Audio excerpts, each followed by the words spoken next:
할렐루야. 오늘 이 시간 우리 같이 은혜 받을 말씀은 로마서 4장 9절로 말씀부터 12절 말씀입니다. 로마서 4장 9절로 말씀부터 12절 말씀 우리 한 절씩 읽으면서 같이 또 은혜 받겠습니다. 시작. 그런즉 이 복이 할례자에게냐 혹은 무할례자에게도냐 무릇 우리가 말하기를 아브라함에게는 그 믿음이 의로 여겨졌다 하노라. 그런즉 그것이 어떻게 여겨졌느냐 할례시냐 무할례시냐 할례시가 아니오고 무할례시니라. 그가 할례의 표를 받은 것은 무할례시의 믿음으로 된 의를 인친 것이니 이는 무할례자로서 믿는 모든 자의 조상이 되어 그들도 의로 여기심을 얻게 하려 하심이라. 또한 할례자의 조상이 되었나니 곧 할례 받을 자에게뿐 아니라 우리 조상 아브라함이 무할례시에 가졌던 믿음의 자취를 따르는 자들에게도 그러하니라. 아멘. 사랑의 아버지 감사합니다. 지난밤도 주님 은혜 가운데 저희들을 주 안에서 쉬게 하시고 품어주시고 또한 날을 저희들에게 허락하시사 이 새벽에도 주님을 찬양하며 하나님의 말씀의 떡 만나를 이 시간도 받기를 원합니다. 말씀은 하나님이시고 예수님이시고 성령님이시며 길이요 진리요 능력이요 지혜요 치유 축복이오니 이 시간도 말씀의 권세와 권능과 생명이 큰 능력을 말씀을 통해서 이 시간도 저희들에게 베풀어 주신다 하시니 감사하며 예수님의 이름으로 기도 올려옵나이다. 아멘. 할렐루야. 오늘도 하나님은 여전히 오늘도 말씀을 통해서 우리에게 말씀하십니다. 그러므로 말씀을 통해서 여러분 받을 때에 우리가 정말 사모하는 마음으로 말씀을 받고 청종하면 또 그 말씀을 따르고 여러분 움직이면 신명기 28장 1절로 14절의 말씀입니다. 내가 들어가도 복을 받고 나가도 복을 받고 내 소유가 복이 되며 형통하게 될 것이라는 말씀이 그대로 이루어질 줄 믿습니다. 또 말씀이 선포될 때마다 우리가 꼭 소리를 내서 화답해야 될 말인데 그 말은 아멘입니다. 아멘은 하나님께 영광을 돌린다는 의미예요. 또 아멘은 하나님 말씀이 내 삶 속에서 그대로 이룰 줄 믿습니다라는 내 내적 믿음을 소리를 내서 고백하는 겁니다. 또 아멘은요 우리 마음의 기도의 소원이 담겨져 있습니다. 그러므로 여러분 말씀이 증거되고 선포될 때마다 꼭 말씀을 청종하고 준비하고 있다가 따박따박 아멘으로 화답해서 여러분 말씀이 여러분 삶 속에서 체험되고 그 말씀을 통해서 간증하는 간증의 기적의 주인공들이 되시기를 다시 한번 주의 이름으로 축복합니다. 자, 반복이 능력입니다. 자, 우리는 지금 로마서 4장 부분의 말씀을 통해서 같이 은혜를 나누고 있습니다. 자, 우리는 지금 지난 시간에 지금 행위를 통해서 하나님 안에서 의롭다함을 얻는 것이 아니라는 것이 이 바울 사도의 지금 가르침이에요. 사실 성경이 그렇게 말씀하고 있고요. 그래서 이 유대주의자들의 특징이 뭐냐면 모세오경 즉 율법 613가지의 그 자기들의 조항을 정해놓고 그것을 지키고 실천하고 하는 것을 상당히 큰 의로 여겼다 이 말이에요. 자랑으로. 또 하나 중에 하나가 뭐냐면 자기들이 할례를 행하고 사는 삶입니다. 그 이유가 뭐냐면 그것은 아브라함의 후손이라는 개념이에요. 아브라함이 최초의 할례를 받았던 사람이 아브라함이거든요. 그리고 그 조상을 아브라함이 여기고 있어요. 그래서 그 부분을 상당히 행위를 통해서 의롭게 얻었다라고 이 아브라함이 그렇게 행위를 통해서 얻었다라고 하는 그런 사고도 가지고 있다 이 말이에요. 그래서 바울 사도가 야 행위로 의롭다함을 받는 것이 아니다. 그러면서 그들에게 대표적 인물을 증거자로 세우는데 두 사람을 세웁니다. 첫 번째가 아브라함이라 그랬어요. 자, 아브라함이 하나님 앞에서 의롭다함을 얻을 수 있는 배경이 뭐냐라는 부분을 지금 바울 사도가 그들에게 설명하면서 그들을 설득하고 이해시키고 있다 이 말입니다. 그래서 지난 시간에 그렇게 아브라함이 하나님 앞에서 의롭다함을 얻을 수 있었던 것은 창세기 15장 6절이었다.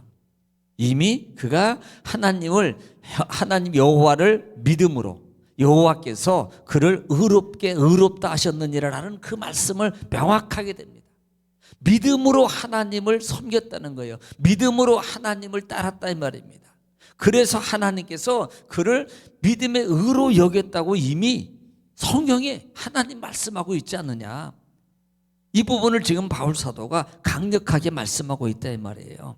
그러면서 또 한 부분을 우리가 또 바울 사도가 내세웠던 인물 중에 하나가 누구예요? 이 다윗이었다 이 말입니다. 이 다윗이 누굽니까? 이 다윗은 이 마태복음 1장에도 있는 것처럼 아브라함과 다윗의 자손 계보라고 그 정도로 시작할 정도로 유대인들이 이렇게 자부심을 가지고 있던 인물 중에 한 사람이라 그랬어요. 그러므로 두 번째 이 바울은 다윗을 내세운다 이 말입니다. 자, 그래서 6절 이후에 보면은 야, 하나님 다윗이 뭐라고 말했냐? 다윗이 뭐라고 말했냐? 그러면서 시편 32편 1절 말씀 2절을 인용하기 시작합니다. 사함을 받고 불법의 사함을 받고 죄의 가림을 받은 사람이 복이 있고 또 주께서 죄를 인정함을 받지 않는 사람이 복이 있다. 이것을 말합니다. 즉 다시 말할까요? 불법을 사함 받고 그 다음에 죄를 가려움 받는 사람, 그 다음에 죄의 인정함을 받지 않고 죄를 인정하지 않는 것이 이것이 복이다. 이걸 뭘 말하냐면 하나님의 절대적 주권을 얘기하는 거예요. 하나님께서 절대적으로 이 부분을 이렇게 하셨다, 이렇게 사해줬고 이렇게 가려줬고 그 다음에 이렇게 인정해줬다 이 말입니다. 이것은 자기 자신을 보더라도 다윗이 시를 통해서 고백하는 것은 그런 하나님인 것을 자기가 만났고 그 하나님을 섬기는 것을 체험하고 있기 때문에 다윗이 시편 32편을 통해서 그 하나님에 대해서 말씀하고 있는 거예요. 자, 그러면서 이런 사람이 복이 있다라고 선언했습니다. 자, 오늘 9절 말씀부터입니다. 그런즉 이 복이 할례자에게냐 혹은 무할례자에게냐. 무릇 우리가 말하기를 아브라함에게는 그 믿음이 의로 여겨졌다 하노라. 지금 이 말은요 3절을 언급하는 거예요. 3절에서 이명가다 창세기 15장이 6절에서 언급하는 것처럼 이미 하나님이 의로 여기는 것은 여호와를 믿음으로 따랐기 때문이다. 믿음으로 순종해서 그가 출발했고 믿음으로 그렇게 바라보지 못할 걸 바라봤고 그러므로 그렇게 하나님이 믿음으로 의로 여김 받은 것이다. 이 아브라함이 할례시 의로심을 받았냐? 지금 순서를 잘 봐야 돼요. 아브라함은 이미 할례를 받기 전에, 할례는 몇 장에 이루어져요? 17장에 이루어지거든요.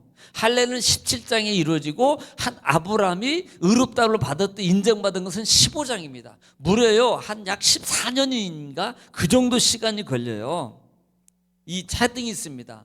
14년 이후에 할례를 받고 난 사건이거든요. 그러니까 그 전에 이미 아브라함은 의롭다함을 얻었다 이 말이에요. 그것을 말하는 야 아브라함이 할례시냐 할례시 아니냐 나중에 후에 말할 거예요. 그래서 이 복이 할례자에게냐 혹은 무할례자에게냐.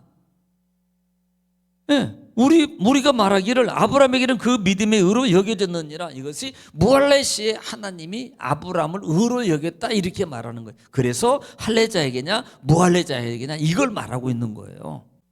10절입니다. 그런즉 이것이 어떻게 여겨졌느냐? 할례시냐 무할례시냐? 할례시가 아니라 무할례시니라. 지금 전에 설명했던 바로 그 부분입니다. 이미 아브라함은 할례가 받기 전에 약 14년 전에 하나님 앞에서 의롭다함을 얻었다 이 말이에요. 그러니까 야 할례 때문에 할례 행위를 통해서 의롭다함을 받은 게 아니야. 만약에 아브라함이 할례를 받고 난 다음에 그 다음에 하나님의 의롭다함을 받았다면 맞아요. 할례를 통해서 할례 행위를 통해서 의롭다함을 얻었다라고 말할 수 있다 이 말입니다. 그런데 그 전에 이미 하나님 14년 전에 하나님께서 할례를 받기 전에 의롭다함을 받았다 이 말이에요. 그래서 무할례시냐 할례시냐 이 부분을 지금 말하고 있는 겁니다. 11절입니다. 그가 할례의 표를 받는 것은 무할례시의 믿음으로 된 것인 의를 인친 것이니 얻게 된 이는 무할례자로서 믿는 모든 자의 조상이 되어 그들도 의로 여기심을 얻게 하려 하십니다. 그러니까 무할례자에게 모든 조상으로서 의를 얻게 하십니다 라고 지금 유대인들의 마음을 살짝 터치하는 겁니다. 왜냐하면 자기네들이 조상이 아브라함이라고 여겼는데 갑자기 바울이 야 무할례자의 조상이다라고 이렇게 살짝 띄우는 거예요. 이 말은 너희 할례자도 되지만 무할례자의 조상도 된다. 믿음의 조상이다. 이것을 지금 말하는. 사실 유대인들의 이 말에 상당히 좀 마음이 불편할 거예요. 왜냐하면 자기네들은요 할례자의 그 조상으로 여기고 있는데 무할례자의 조상이라고 말하니까 상당히 좀 당황스러울 거예요. 자, 12절 보겠습니다. 또한 할례자의 조상이 되었으니 곧 할례 받을 자에게뿐만 아니라 우리 조상 아브라함의 무할례자에 갖춘 믿음의 자취를 따르는 자들에게 그러하니라. 그래서 지금 12절을 말하는 거예요. 그 말을 들었을 때 이 유대인들이 상당히 좀 반감을 가질 확률이 있다 이 말입니다. 그래서 바울 사도가 지금 그렇게 말하는 것이 또한 할례자의 조상도 되었나니 지금 이것을 다시 말해주는 거예요. 무할례자의 조상이다 이렇게 말해놓고 할례자의 조상도 된다. 너희도 조상 맞아.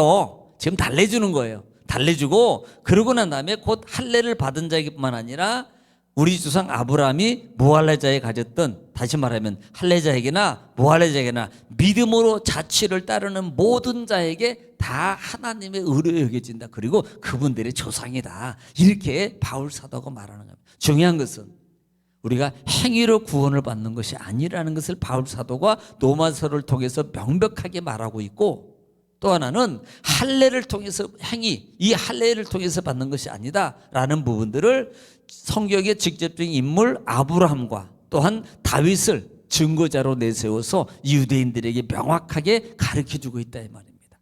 오늘은 이것을 잘 알아야 돼요. 만약에 내 의로, 내 행위로 뭔가를 통해서 하나님 앞에 의롭다함을 얻으려고 그러면 이것은 처음에는 은혜로 갈지 몰라요. 그런데 어느 순간에 내가 해서, 나는 이렇게 해서 의롭다함을 받아서 내가 나오게 돼 있다 이 말입니다. 우리는 하나님 안에서 다 죄인이에요. 그러므로 늘 내가 의인인데 나를 칭함으로 의인으로 불러주시고 세워주신 하나님의 은혜가 감사해서 내가 더 가야지. 학생이니까 내가 더 공부해야지. 더 열심히 다녀야지. 더 열심히 일해야지. 이게 순서예요. 이런 부분들 아시고 삶 속에서 주어진 사명을, 은혜를 잘 감당하는 저와 여러분 되시기를 지금 축원합니다. 오늘도 이 말씀 보여잡고 정말 나라 민족을 위해서, 교회를 위해서, 여러분 가정과 자녀를 위해서 주 한번 통성으로 하나님께 간절히 기도하겠습니다. 주여, 사랑이 많으신 은혜가 풍성하신 아버지, 은혜와 사랑을 주님 감사합니다.